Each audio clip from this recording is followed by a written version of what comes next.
Hello, everyone, and thank you so much for joining me for Daily Spark TV. I am your host, Dr. Angela Butchester.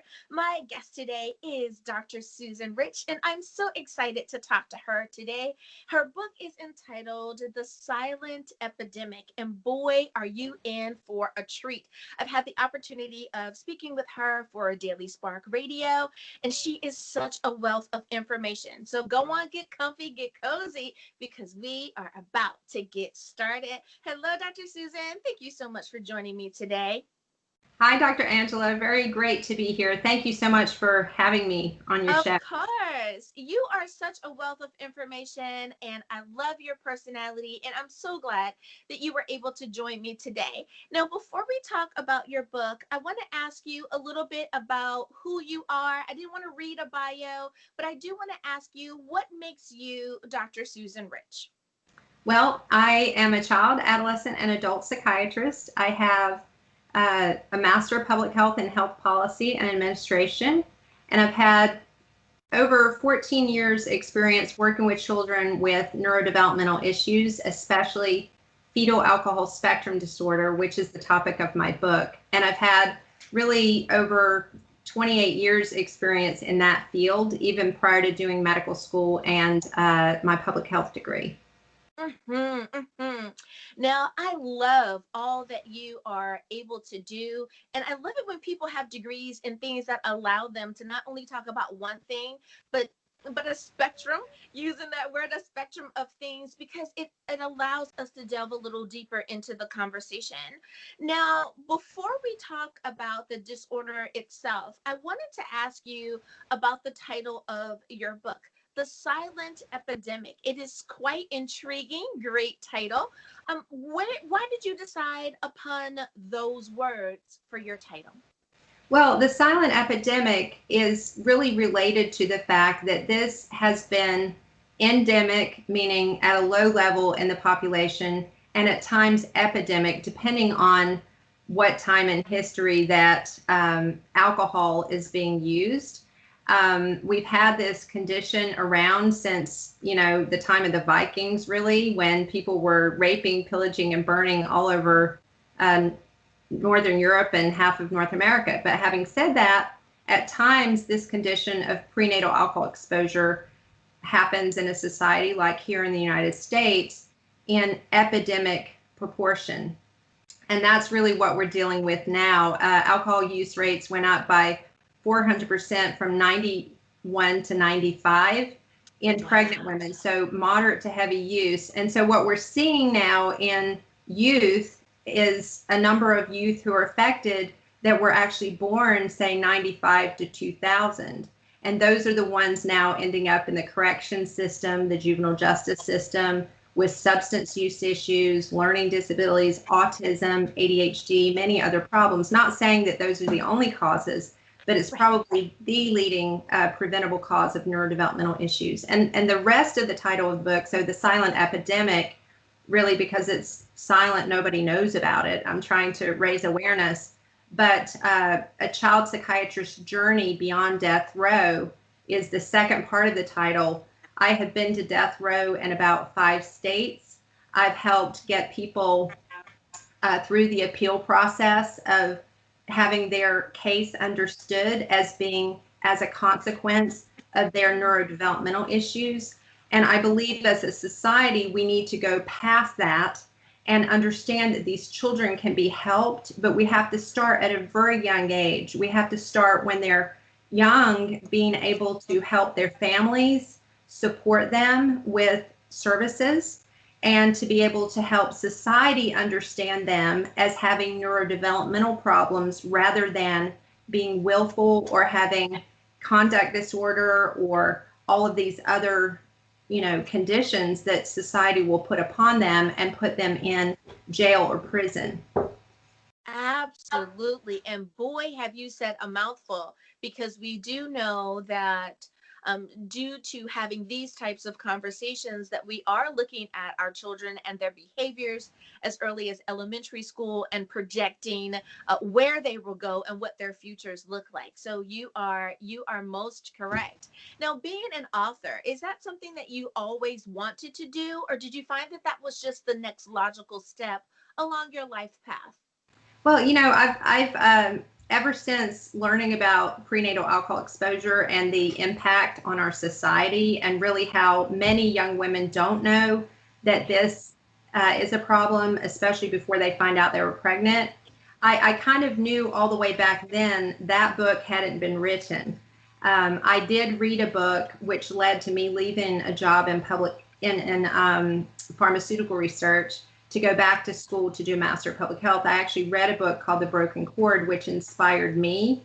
And eventually I was hopeful when I started writing my book that I would be at a place where I could help young women and policymakers, legislators, parents of these children to understand what this problem is, so that we could start to help solve it rather than just relegating these children to jails and prisons. So it's not that when I was 10 years old, I thought, oh, I want to write a book one day.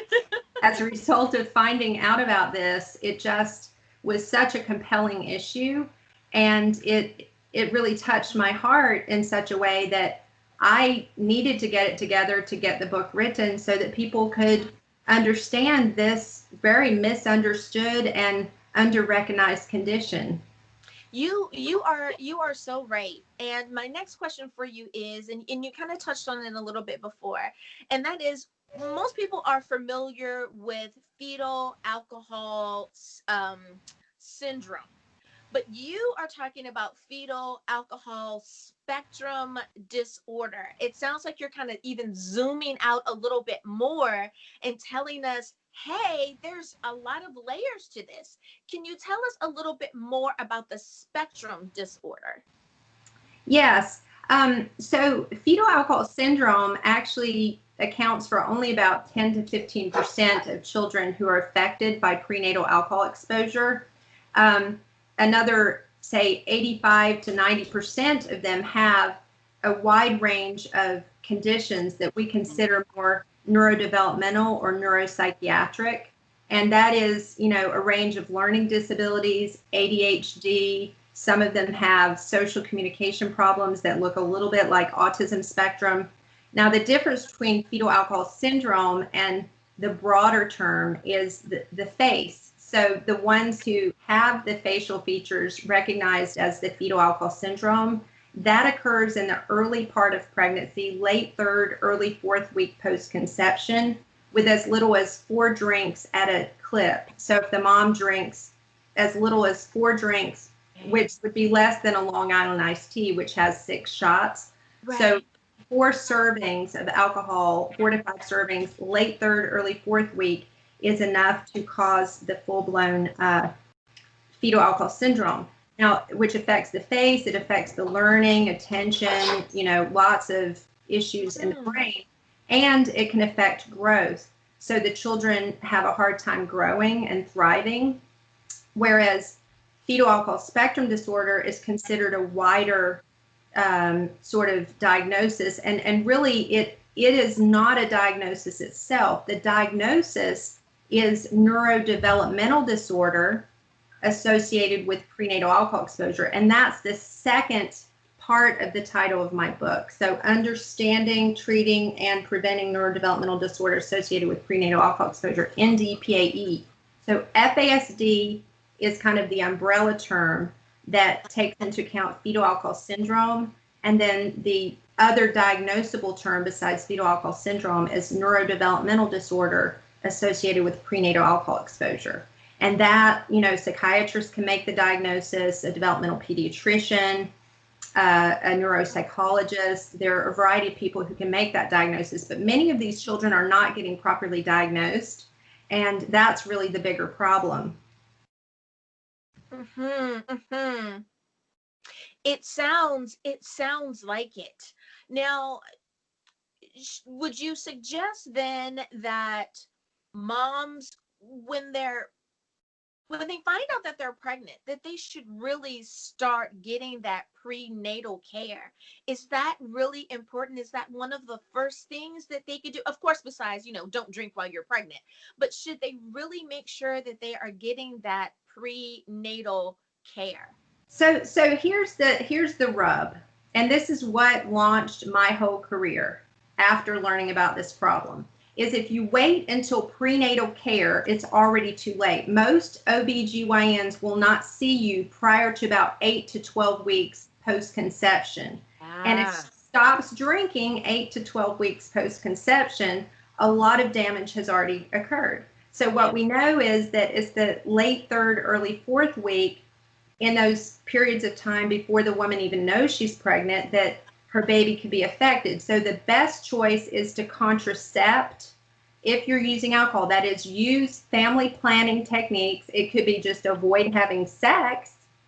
It could be avoid alcohol if you're not using contraception, but be preconceptionally healthy. Take care of your body before you are intending to get pregnant. Go to your OBGYN for a preconception health visit. This is what the Centers for Disease Control is saying. So go on the Centers for Disease Control website. They have a huge push now. It's a huge program, preconception health promotion. Get on a multivitamin. Have your spouse stop drinking. Have him use multivitamins. The sperm takes 3 months to develop. And from the time that the sperm are born in the man until the time they're ready to conceive a baby, it takes 3 months. And his use of alcohol can also affect the way the baby develops. It causes methylation. Child, yes, for the offspring. And those changes can actually keep going for generations within that family, because the man used even 5 generations ago. And that part we've actually known since the early 1900s with a teratologist named Charles Stockard, Dr. Charles Stockard. All his work is in the archives of Cornell Medical Center, but he did research in guinea pigs and fish showing that even as, the males use their offspring, even if it's only the male, that 5, 6, 7, 10 generations later, you can still see effects on the offspring. So women should avoid any alcohol prior to getting pregnant. They should have healthy bodies. They should take precautions from getting pregnant if they're using alcohol. They should either not have sex or they should use contraception. Now, the majority of pregnancies in this country still, over 50% are unplanned. In this country. And so that's the bigger problem, is that most women don't know they're pregnant when this is occurring. I just had a conversation the other day with a mom who is she's very bright, educated, from Baltimore. She has worked in the public health and social services sector for all of her career. She's had 3 children. None of the 3 by her husband were planned, and they were social drinkers, and she would go out drinking and have fun with her friends, which is totally fine. There's nothing wrong with it. And this happens to a lot of women. They'll be out on their honeymoon. They'll have, drinks. Maybe they're on a cruise and there's lots of alcohol on these cruises. Who's to say it's that woman's fault? What about putting the onus on the alcohol industry to say it's their duty to warn? And I've written a paper on that topic, which is in an international book on fetal alcohol spectrum disorder. It's on legal implications of fetal alcohol spectrum disorder. And I've also talked about it in my book, just how little the alcohol industry is responsible for, this condition. Right. Now, I hate to cut you off, but it is time for us to go to break. But before we do, Dr. Susan, can you remind everyone the title of your book? And if you could just, raise it right under your chin, we could see a copy of it as well. Can you remind everyone what is the title of your book and where can we get a copy? Sure. It's The Silent Epidemic, A Child Psychiatrist's Journey Beyond Death Row. You can get a copy on Amazon. You can look at the prenatalalcoholexposure.com website, just prenatalalcoholexposure.com. I also have a YouTube channel. I would love to get 1,000 subscribers. I actually read portions of my book on that YouTube channel for free. And that is The Silent Epidemic of Prenatal Alcohol Exposure. So if you type that into your URL on YouTube. And then I also have a Twitter. It's at Susan D. Rich MD, Susan D. Rich MD. And, you know, there's all kinds of ways to access the information. Gotcha. Alrighty, everyone. We'll be back right after this. You could be spreading the coronavirus without realizing you have it, so do your part and stay home. It's important to limit in-person interaction with anyone outside of your immediate household, but phone and video chat are safe ways to connect. It's also important to limit social gatherings. If you need essential items like food and medicine, try using a delivery service. If you must leave your house for essential items, or if you want to take a walk for exercise, make sure to wear a cloth face covering. Stay at least 6 feet away from other people. Try not to touch frequently touched surfaces like light signals, street signs, or benches. And wash your hands with soap and water for at least 20 seconds as often as possible. This advice applies to people of any age, including teens and younger adults. It takes all of us to slow the spread of the coronavirus, so stay home unless absolutely necessary. Visit Coronavirus.gov for the latest information.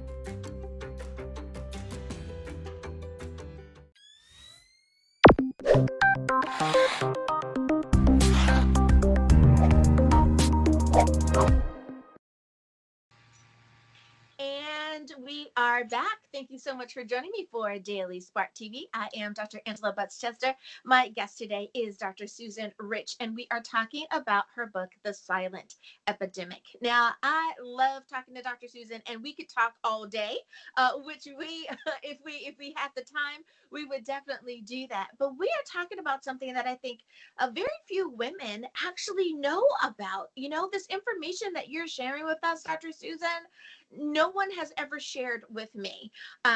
It is amazing what we do talk about and what we don't talk about when it comes to our health. So thank you so much for coming on and sharing this bit of information. Now, my next question for you is, why do you believe that this is such a problem? Do you think that it's, like I said, women just don't know, that they're ignoring the medical advice? Why is this such a problem? Is it our society? What's going on? Well, it's multifactorial, really, Dr. Angela. So you're a very educated woman. It's not like you don't delve into your own personal health and information for your health. And that's like a lot of women do want to have good health, and they want to have health for their babies. There's a number of problems. The alcohol industry is very poorly regulated on any issue. And if you look even now, you see a lot of advertising with the alcohol industry pushing alcohol into communities of color. Almost every other ad these days with the coronavirus epidemic is for either alcohol or for pharmaceuticals, which the effects that the alcohol is causing. But that said, so the alcohol industry is partly the problem, which has really been so since the original Surgeon General's warning. Alcohol is not really very regulated. It's not at all regulated by the Food and Drug Administration. It's regulated by Alcohol, Tobacco, and Firearms. And if you look at that as a way to regulate this issue, it's not going to happen because it's one of the most poorly funded. It's one of the most smallest of all of the, let's say, regulatory agencies in the government. The other problem is that healthcare providers in general, physicians, nurse practitioners, social workers, all of the different disciplines are not trained on this issue.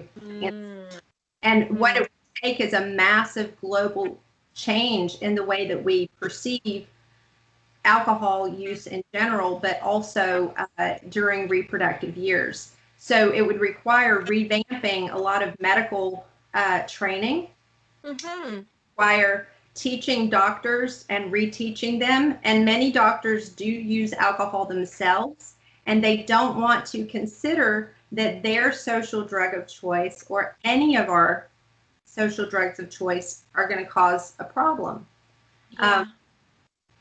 So that's part of the issue, is that, the doctors, don't really have any stake in learning about this. I mean, so far, our diagnostic and statistical manual has categorized these children as having ADHD, autism, learning disorders, speech and language problems, social communication problems. There's all these other ways of seeing these kids. Many of them have trauma histories, so they end up with reactive attachment disorder and post-traumatic stress disorder.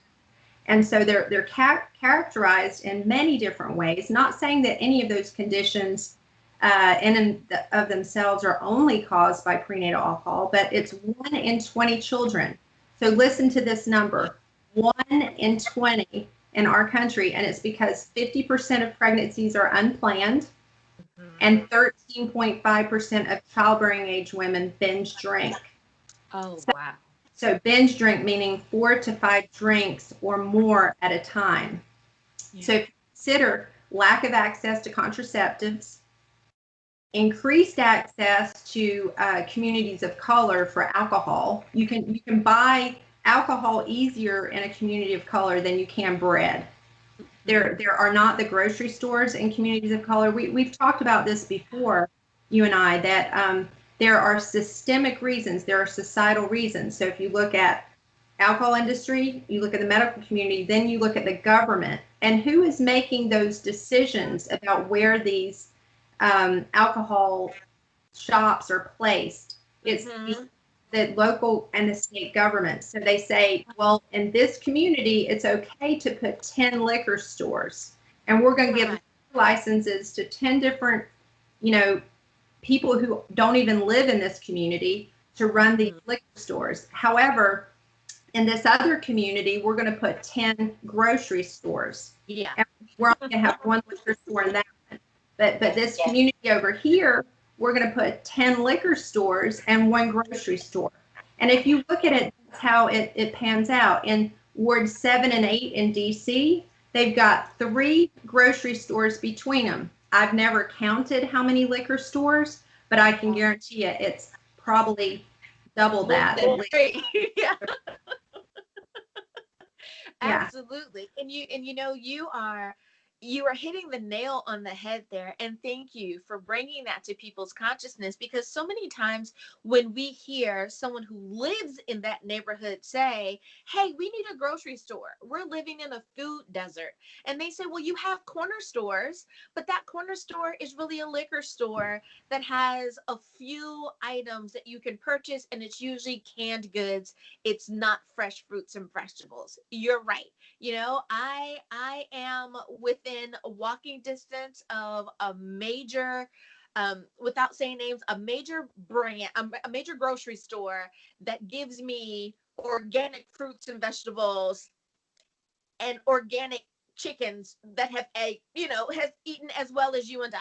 So with that being said, you are right. There's a huge difference in how the neighborhoods are planned. Wow, there's someone right now going, oh my goodness, you're right. This is done, and it's done on purpose. I tell you. Yeah, let me take, and I don't mean to interrupt you, but let me go one step further. The other thing that has happened in our systems, which goes to the community, the state, and the county level, is they don't put the healthcare agencies in the communities where they belong. They put them outside the communities, where in rural areas you have to drive 30 miles to get to the closest public health center where you could get a contraceptive.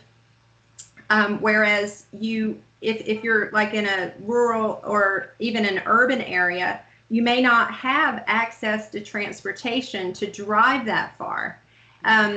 For these clinics, they need to be embedded within a 1 mile radius of the communities. And in I think it was Dade County, Florida, I attended a talk in Atlanta at the Rosalind Carter Center or Symposium on Mental Health Policy some years back. And there was a presentation by someone, I think it was Dade County, Florida, where they had embedded a family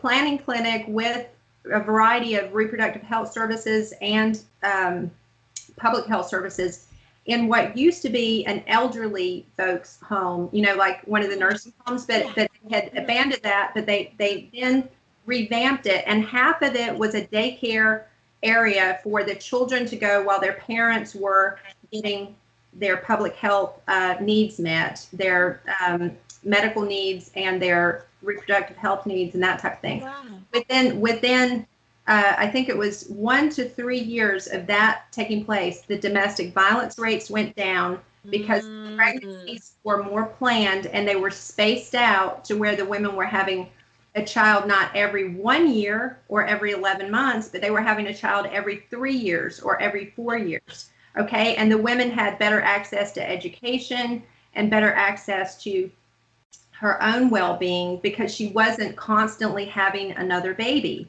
In Robeson County, North Carolina, where I spent the first part of my public health career, we created a transitional housing community for women in recovery where their children were reunited with them from foster care. So instead of the women, having a baby every 1 to 2 years and having those babies taken away from them because they had relapsed on their substances, they were able to live in this gated community, 4 and 5 bedroom apartments. It was a $1.8 million project to build over 2 years, which we did. It's been replicated 8 times in the state of North Carolina. It's called Grace Court. There go I, but for the grace of God. And really, it is what communities need to start thinking about. The women have access to an on-site community building where all of their public health services are offered. They're provided transportation and childcare. They have to be working or in school as a part of their rental agreement. They get random drug screening, which again, if we're going to tie some of our public health programs to cost benefit analysis, we need to think about how do we help women get, clean and sober, and how do we help them maintain it over the long period so they can keep their children rather than keep having babies. Because we ask the women, why do you keep coming back every 2-3 years with another pregnancy? In some cases, every 1 to 2 years to the halfway house for pregnant women. And they said, because the government keeps taking my babies away from me. Well, of course, if the government is taking their babies away, nobody's taking their reproductive rights away. Right. Nobody's giving them access to contraceptives. Right. In fact, they're making it difficult for them to get it because in that rural area, the public health clinic was 30 miles away from some of where they lived. But we embedded the programs within their gated community. A lot of the women were living couch homeless. They were now having their own apartment. They were able to go to school or work to get back on their feet, be reunited with their kids. They felt so good about themselves because they could parent their own children. Absolutely. And those are the kinds of approaches our society needs to start thinking about. I agree with you. Yeah, I definitely agree with you on that. And thank you so much for that segue, because my last question for you, and we have about a minute left in the show, and that is about your faith. How has your faith with everyone who's on the show, though they do what they do because they believe a certain thing about how life is supposed to be, and you are definitely living that out. You're living for a purpose and a cause. How do you think your faith helps you to walk the journey that you have been purposed to walk? Do you know, Dr. Angela, I get up every day and I go to bed with the same prayer. Dear God, lead, guide, direct, and protect me. And I added the and protect when I started to go into the halls of death row. And when I started to go to the juvenile delinquency centers and the jails and prisons and seeing these individuals. My grandmother had taught me to say every day, dear God, lead, guide, and direct me. I added protect because I have no idea what I'm doing, only why. And I am Quaker, so I have a very strong belief that each one of us has that of God in them, even someone who's on death row, you see. And I think as a society, until we take a step back and say, we are all here for a purpose. We are all here to have meaning and purpose on the planet. Why are we relegating these young people into society, throwing them into the ditch, making them homeless, making them have mental health problems? Why don't we lift them up, cocoon them, giving them a place to be? And that's why I created my farm, my therapeutic farm, which we didn't talk about today, but that would be for another day. That's another reason for you to come back on. Right. I'd love to have you come back and be able to talk about that, because like I said, you are doing so much and it is amazing the work that you're doing. Like I said, I love your spirit. I love that you are driven by your purpose, that your faith helps fuel you and continues to push you forward. And we will definitely have to see you back on so that you can share about the farm. And I know that someone's going to want to hear even more about your book, because let me tell you, you guys, we just scratched the surface. The show is not long enough. So Dr. Susan, we will definitely have to have you back on. Thank you again for coming on and sharing with us today. Thank you again, Dr. Susan, for being Thank you on for with me having me, today. Dr. Angela. You're wonderful. I really love your show. Thank you for having me on. Thank you. And viewers, as always, may the Lord continue to shine his face upon you. May you receive his grace and his mercy in all that you do. Until next time, everyone, have a blessed day. Bye-bye. Hi, do you have something to share? Be a guest. Want to sponsor an episode? Visit drangela.chester.com. Thanks again for watching Daily Spark TV.